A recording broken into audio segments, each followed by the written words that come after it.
Welcome to the Beau Show. Beau Beech zu Gast bei Inside the Team.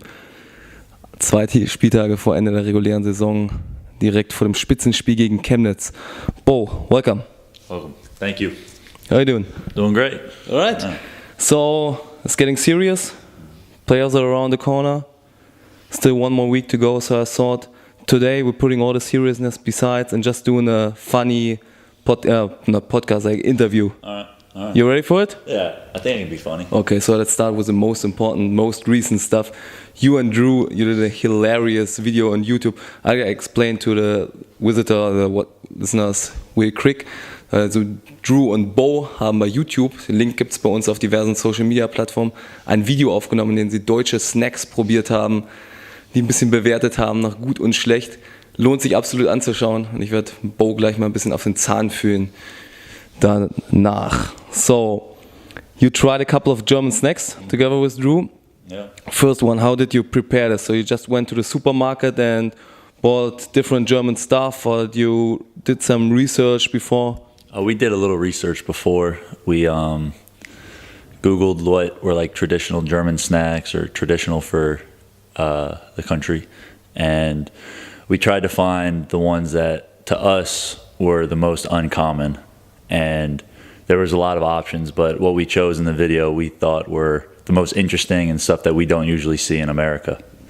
Yeah, for example, you had Bockwurst, Hanuta, which is really good. Yeah. Gabelrollmops, Vitamalt. You said Hanuta wrong. It's Hanuta. Like, I want a Hanuta one. Hanuta. I like this. Yeah. That's a good pun, Hanuta one. So we already talked about Hanuta. Was this the best? Oh, for sure. Yeah, it was definitely the best. It was... like the wafer was really good. Drew likes wafers, so that was like I think he bought another box for himself. But yeah, those were really good. And then the roll mops. Roll mops. Yeah, that wasn't very good. That was disgusting, by the way. We weren't used to that. That was like we saw it because it was kind of near where the cork was, and we just grabbed it to see maybe what it is or what it isn't. And we said, all right, I guess we'll try it. So that's how that ended up. What else did you like? I think the Bockwurst, that's what I remember. Yeah, the Bockwurst. Do you have anything like Bockwurst in the US? I'm sure there is. It's not very common though. That was the first time I ever had anything like that. So it was good. I liked it. Is it supposed to be cooked though? Yeah, it's cooked. Oh, all right. So we're not going to get sick. That's good. We were kind of nervous about that. We didn't really think that went through. Like if you were supposed to cook it like you are a hot dog in the States. I don't think they're going to sell it if it's not cooked or if it's dangerous in any form. Well, I mean, at least in the States, you're supposed to like cook the hot dog before you eat it. So we thought maybe that's what you're supposed to do with that. And thankfully it wasn't. So you're buying some Bockwursts from now on? We'll say maybe. Maybe, yeah. You already said the rollmops was disgusting one. Drew almost threw up. Yes. How did you feel after you tried it? So when I first took a bite of it, I had a bite of the gherkin. Mm-hmm. And so I didn't taste the fish at first. So I was like, oh, it's not bad. And then I bit the fish and it was slimy and had the skin on it, and that did it for me. I couldn't do it after that. It was too disgusting. So I think Drew bit right into the fish with his first bite, and that, caused his reaction. Yeah. Check the video and you'll see. So overall, how would you rate German food? I like it. Drew and I have tried, we try to try a lot of different stuff over here, and we've liked pretty much everything. The snacks are definitely different, and I think that's what sparked our idea to do the video. Was a lot of the snacks we buy are traditional for what we're used to having in America, but when we finally saw some stuff that looked a little different, we're like, you know what, let's try it and see if we like it. So I'll get a couple more of the snacks, I think, but a few of them, maybe not. After you ate it, do you have any kind of problems in your belly? No, I think the Vitamals took care of all that, thankfully. So Vitamals, which you ain't like? I didn't like it because there was no real taste to it. It was like fake root beer, which is like an American thing. I don't know if you guys know it. And then like a little lemonade-ish because it wasn't very sparkly or bubbly. But I don't get the hype over it. I just don't get it. I don't know if there's a hype, but there are a lot of people who swear on Vitamals. Like we've seen it before. We see it at like all the little like kiosks, like Vitamals in the shop, and we never got it, and then finally had it, and it was didn't do it for us. Didn't do it. Next week, a little shout out. You definitely gonna eat good German food. We are at the Landhaus Scherrer again for the Players' Night of the Hamburger Morgenpost.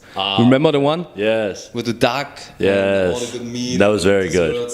Mello almost ate all the food, but I'm excited to go back. I think Can't wait. Yannick told us about that a couple days ago, so that'll be some good German food, and maybe we should do a vlog or something like at the event. Let's do it. You know, we could probably do something like that. Let's do it. A live entertainment kind of thing. Okay, still we have to talk some basketball, but not Towers basketball.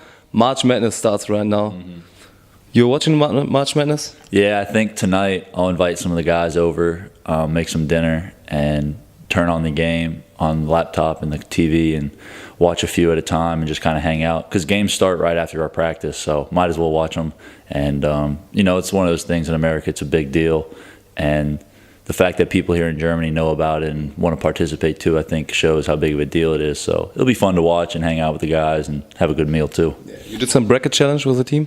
Yeah, I'm in a few actually. I got one with the team. I think there's like 5 or 6 of us that are doing it together. And then a couple from my former college, a couple friends from there were in one.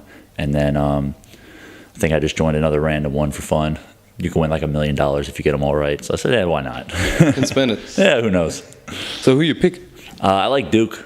I think Duke's really good. Yeah, they have all the talent in the world. Who knows, though? March Madness is so crazy. It's just one game. I don't like one-game knockout tournaments. Yeah. Like a bad team can advance. Exactly. I like 7-game series or at least 5-game series. Yeah, series, is, I think the better team usually wins, but in a one-game situation, it makes it more intense. The viewers like it. I think that's why they keep it. And, you know, you might have that 16 seed beat Duke in the first round, and it would just be unbelievably crazy. I mean, it would be world news probably. So that's the exciting part, I guess. Duke obviously has Zion Williamson. Yeah. Where you're standing on him? He's really good. He looks like LeBron on the court, and he's 18 or 19 years old, and he is a beast. He's so good, skilled, athletic. He'll be a really good NBA player for a long time, I think. He got injured a couple of weeks ago, and a lot of people gave him the advice to stop playing college basketball. What's your opinion on this? No, college was the best 4 years of my life.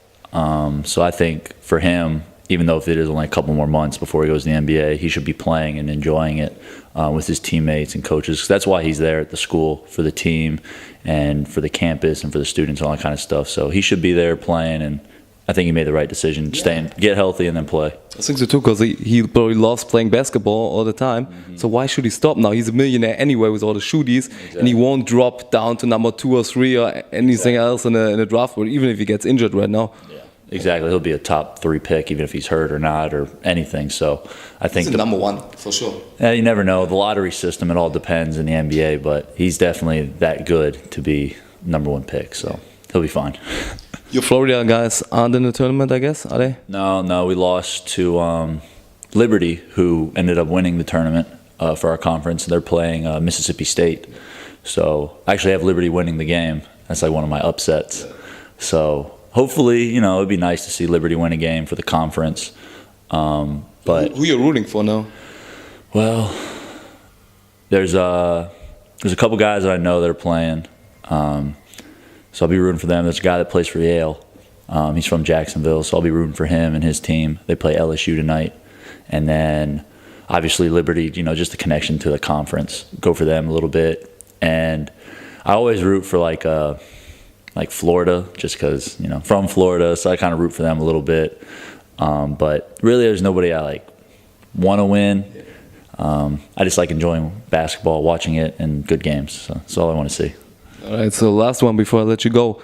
Last game against Hanau, we saw you without a headband. Yeah. So is headbandless bro a thing now? Oh, no.